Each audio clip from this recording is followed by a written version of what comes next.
Bom dia, boa tarde, boa noite no mundo do conhecimento. Deixa eu te fazer uma pergunta direta. Você sabe qual é a primeira decisão que mais muda o desfecho de um paciente com AVC isquêmico agudo, antes mesmo de pensar em trombólise ou trombectomia? Hoje eu vou te entregar um mapa mental simples e extremamente prático do que você realmente precisa lembrar quando o AVC chega na sua porta. Bem-vindos ao Medicina do Conhecimento. Por aqui a conversa vai muito além das quatro paredes do centro cirúrgico. A gente fala de inovação, tendências, dicas práticas e, claro, qualidade de vida, porque cuidar do outro começa por cuidar da gente também. E tem uma frase que guia tudo isso: compartilhar conhecimento nunca é dividir, é multiplicar.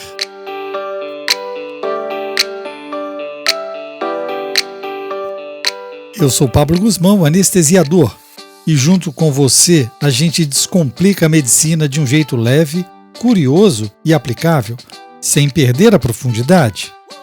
Desde 2005 construímos um verdadeiro ecossistema digital em anestesia e medicina perioperatória. E com muito orgulho, aqui nasceu o primeiro podcast dedicado à anestesia no Brasil. Você pode ouvir esse episódio no seu agregador favorito. E no episódio de hoje, eu trago um conteúdo que é obrigatório para quem atua na emergência, UTI, neurologia, anestesia e perioperatório. Um resumo das diretrizes de 2026 da American Heart Association para o manejo inicial do AVC isquêmico agudo. E fica comigo até o fim, porque eu vou te dizer também onde você pode receber um resumo por dia em texto, áudio e vídeo, para manter sua prática sempre atualizada, sem se afogar em um monte de PDF. Nesse episódio, consolidamos pesquisas recentes para atualizar protocolos sobre o uso de medicamentos trombolíticos, trombectomia endovascular. Mas aqui está um ponto que muita gente subestima, que vai além do tratamento heróico da porta. Ele também reforça o que sustenta o resultado do paciente nas horas seguintes dentro do hospital: o gerenciamento de disfagia, a nutrição como suporte clínico real, não detalhe, a reabilitação precoce como estratégia de desfecho. Outro foco forte do documento é a organização de sistema, porque diretriz boa não é a que existe, é a que funciona. Isso inclui a estrutura e a lógica de unidades de AVC, a importância de sistemas de melhoria de qualidade para otimizar resultados clínicos. E por fim, ele faz algo que deveria ser padrão em toda a diretriz. Ele aponta o que a ciência ainda não responde bem: as lacunas que viram as perguntas de amanhã, especialmente para populações pediátricas e novas terapias neuroprotetoras. Ou seja, não é só o que fazer, é como organizar, como sustentar e o que ainda precisa ser descoberto. Eu também quero que você saiba que esse resumo tem a nossa curadoria e foi gerado com o apoio da IA generativa. Está publicado em texto, áudio e vídeo no blog do anestesiador.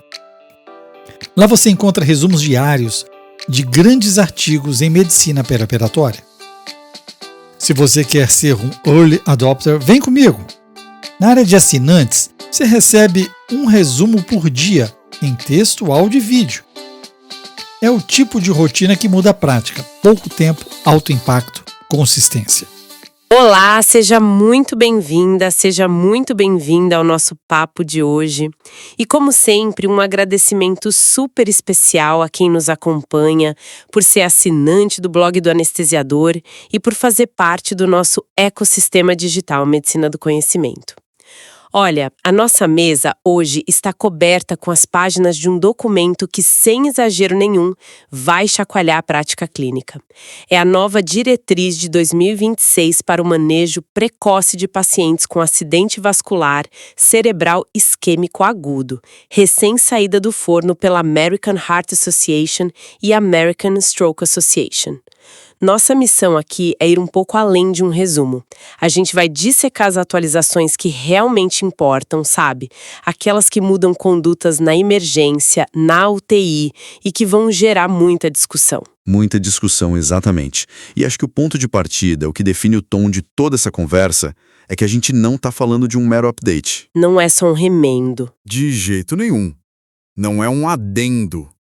O documento de 2026, ele substitui por completo as diretrizes de 2018 e 2019. E isso, por si só, já é uma notícia e tanto. Com certeza. Significa que o volume e a qualidade também das evidências que surgiram nos últimos anos foram tão robustos que forçaram uma reavaliação completa de tudo, do pré-hospitalar até a prevenção secundária. Uma reescrita completa. Nossa, isso já diz muito sobre a velocidade com que o conhecimento avança nessa área, né? E para um documento com esse peso todo que vai influenciar o cuidado de milhões de pessoas, a metodologia por trás dele precisa ser, imagino, blindada. Como eles chegaram a essas conclusões? A robustez do processo é o que dá credibilidade, né?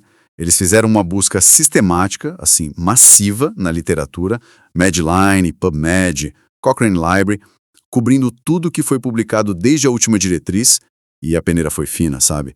Só pesquisas em seres humanos, publicadas em inglês, com um foco especial em ensaios clínicos randomizados de alta qualidade. Aí, depois de tudo isso, cada recomendação foi submetida a um processo de votação por um comitê de especialistas, usando o método Delphi modificado para garantir um consenso forte antes de qualquer coisa entrar no papel. Entendi. Então não são opiniões, é um consenso construído sobre a melhor evidência que a gente tem disponível. Ótimo. Com essa base sólida estabelecida, vamos ao que interessa. Onde é que começam as grandes mudanças? Imagino que a corrida contra o tempo, o famoso tempo é cérebro, comece bem antes do paciente cruzar a porta do hospital. Precisamente, e aí a gente vê a primeira grande novidade. A diretriz agora endossa formalmente, com recomendação baseada em evidência, o uso das unidades móveis de AVC, as Mobile Stroke Units, as MSUs. Que são aquelas ambulâncias super equipadas. É isso, com tomógrafo e tudo. Exato, são basicamente ambulâncias com tomógrafo portátil, laboratório, equipe especializada, capazes de diagnosticar e até iniciar o tratamento com uma trombólise ali mesmo. Na rua. Na rua ou na casa do paciente. É impressionante. Isso só com uma ficção científica se tornando realidade. Mas eu me pergunto sobre a viabilidade disso na prática. É uma solução para sistemas de saúde muito ricos ou tem potencial para ser adaptado para a nossa realidade aqui no Brasil? É uma excelente pergunta e a diretriz não ignora essa complexidade, tá? A recomendação é para sistemas que conseguem suportar essa logística. Obviamente, o custo-benefício é um debate que ainda está em aberto. Depende muito da organização regional, da densidade populacional, mas o endosso formal significa que o conceito está aprovado. Iniciar o tratamento dezenas de minutos mais cedo, antes mesmo de chegar no hospital, salva neurônios, melhora os desfechos. Entendi. Estabelece um novo padrão ouro, mesmo que ainda seja um objetivo distante para muitos locais. Exato. E uma vez que o diagnóstico é suspeito lá no pré-hospitalar, para onde a ambulância vai? Porque isso também sempre foi um ponto de debate, né? E aqui temos uma mudança de paradigma sutil, mas profundíssima. A lógica antiga era: leve para o hospital mais próximo com capacidade de fazer Trombólise venosa, exato. Agora, a diretriz diz: considere transportar o paciente diretamente para o hospital mais próximo com capacidade de realizar trombectomia endovascular, a EVT. Uau! Isso é especialmente verdade se as escalas de triagem já sugerem uma oclusão de grande vaso. E, claro, se não existe um sistema de transferência entre hospitais que seja super ágil. Isso muda toda a lógica do atendimento, não é? Deixa de ser leve para o primeiro hospital e passa a ser leve para o hospital certo. Isso exige uma coordenação regional imensa, uma comunicação perfeita entre o resgate e os hospitais. Exatamente. A diretriz está, na prática, empurrando os sistemas de saúde a se organizarem em redes. Não basta cada hospital fazer sua parte. A jornada do paciente, do primeiro sintoma até a recanalização, precisa ser vista como um processo único e otimizado. Levar direto para o centro de trombectomia pode economizar 1 hora, talvez mais. E 1 hora num AVC é uma vida. É a diferença entre uma vida independente e uma dependência completa de cuidados. Certo. O paciente chegou ao hospital certo no tempo certo. Agora vamos falar das ferramentas de tratamento, as terapias de reperfusão. O que há de novo no arsenal para dissolver ou remover o coágulo? Olha, aqui está uma das mudanças mais práticas e que vai ter um impacto imediato no dia a dia. Para trombólise intravenosa, o famoso desentupidor de artérias, a tenecteplase, na dose de 0,25 mg/kg, agora é formalmente endossada como uma opção equivalente à alteplase. Ah, Isso na janela de até 4 horas e meia. isso é música para os ouvidos de qualquer profissional de emergência. Qualquer um que já teve que preparar uma infusão de alteplase no meio da madrugada, com a bomba apitando, controlando bolos depois a infusão de 1 hora, sabe o alívio que isso representa. Tenecteplase é um bolos único, em segundos. Exato. A simplicidade logística é um ganho imenso. Reduz a chance de erros de dose, libera a enfermagem, simplifica o transporte do paciente para a tomografia. É uma mudança que melhora a segurança e a eficiência do processo todo. E em termos de eficácia e segurança, os grandes estudos mostraram que ela não é inferior. Temos 2 ótimas opções agora, então. Exatamente. E falando em opções, e as janelas de tratamento? A gente conseguiu estender o tempo em que podemos oferecer essa terapia? Sim, e essa é outra fronteira que foi expandida. A diretriz agora apoia claramente a trombólise em janela estendida, ou seja, entre 4 horas e meia e 9 horas do início dos sintomas, e também nos chamados wake-up strokes. Aqueles casos em que o paciente acorda com déficit, né? E a gente não sabe a hora exata que o AVC começou. Isso. Espera aí, isso é uma virada de jogo. Durante anos, esses pacientes do wake-up stroke eram considerados inelegíveis, porque o tempo zero era uma incógnita. Como a tecnologia permite essa mudança? A chave é a neuroimagem avançada. A gente não olha mais só para o relógio, a gente olha para o cérebro. Usando sequências de ressonância magnética como DWI e FLAIR, a gente consegue ver um mismatch, uma discordância. O DWI mostra o infarto agudo quase que imediatamente, mas o FLAIR leva algumas horas para positivar. Ah, entendi. Então, se o DWI está positivo e o FLAIR ainda está negativo, isso nos dá uma estimativa de que o AVC é recente, provavelmente nas últimas 4 horas e meia, e o paciente pode ser candidato. Então, a imagem nos mostra que existe um tecido cerebral que está sofrendo, uma área de penumbra, mas que ainda não morreu. É esse tecido que podemos salvar. Fascinante. É exatamente essa lógica. O mesmo se aplica a estudos de perfusão, que quantificam a área de penumbra versus o núcleo já infartado. Se tem muita penumbra e pouco núcleo, vale a pena intervir. Agora, tão importante quanto saber o que fazer é saber o que não fazer. A diretriz traz alguma luz sobre aqueles casos mais leves, onde sempre ficou aquela dúvida. O risco do tratamento supera o benefício? Traz sim, e é uma recomendação muito clara. Em pacientes com déficits considerados leves e não incapacitantes, Tipo uma dormência isolada no braço, algo assim? perfeito. Uma dormência isolada, uma alteração visual muito sutil. Nesses casos, a trombólise não demonstrou benefício e pode trazer riscos, como o de sangramento. Aí a diretriz é taxativa. A terapia antiplaquetária dupla, com aspirina e clopidogrel, é a abordagem preferida. É o famoso primus non nocere, né? Primeiro não causar dano. Perfeito. Agora vamos para o tratamento de ponta para os casos mais graves, a trombectomia. O que mudou aí?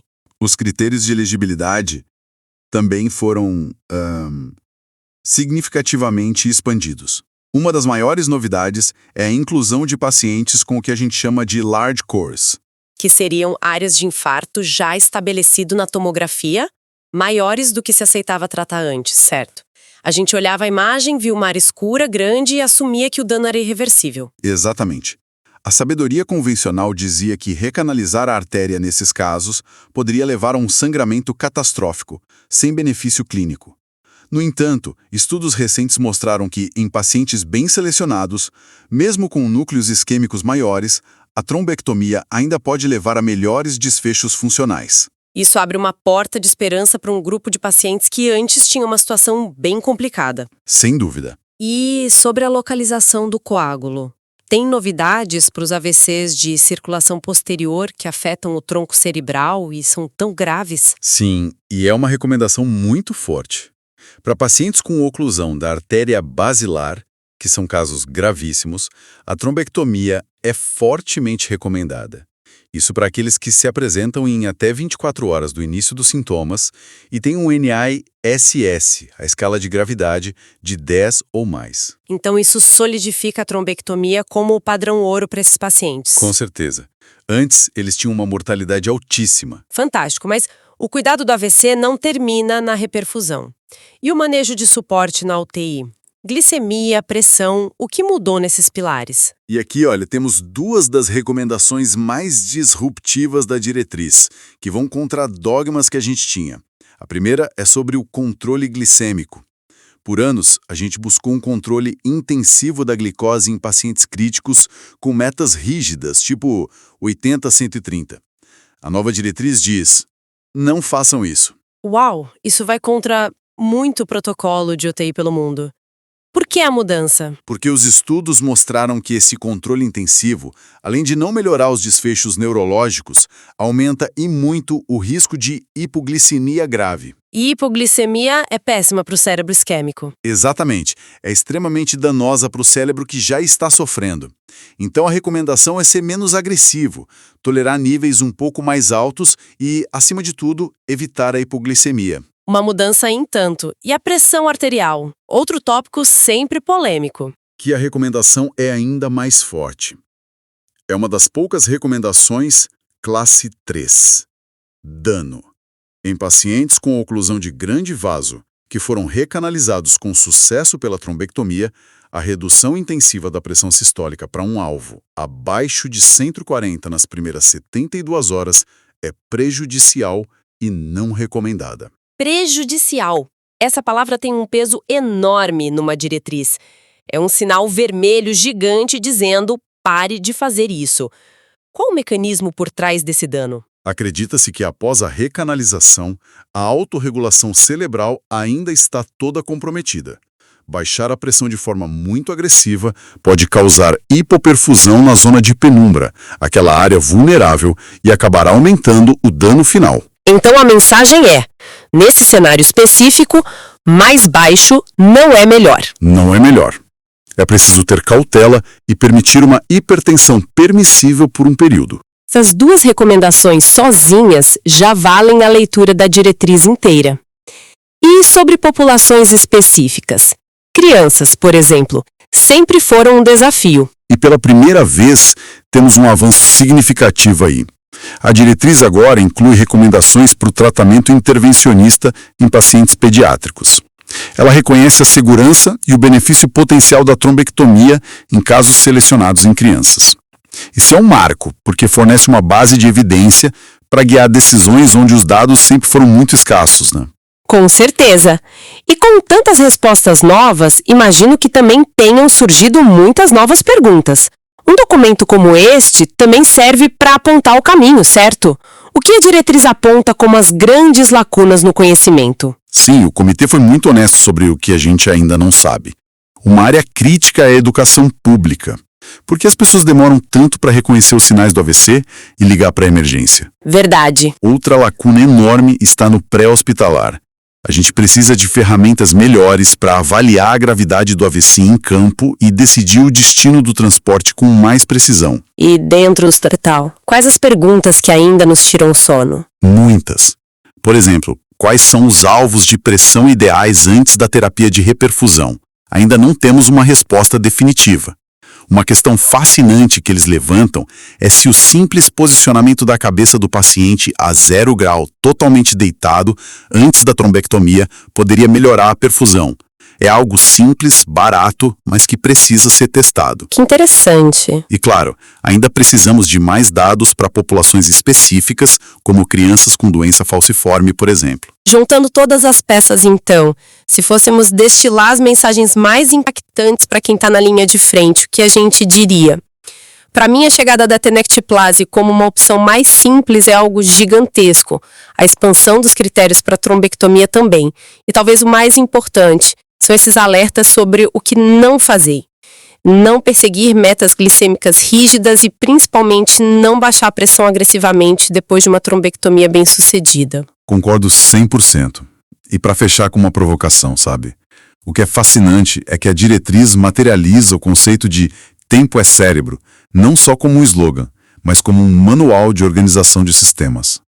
A pergunta que fica para todos nós, profissionais e gestores, é: como a gente pode redesenhar nossos sistemas de atendimento locais, da chamada para o 192, passando pelo treinamento do socorrista, até os protocolos de transferência, para transformar esses minutos preciosos em melhores desfechos para cada paciente. E como garantir que isso chegue para todo mundo, né? Exatamente, e não apenas para aqueles que têm a sorte de morar ao lado de um grande centro de referência.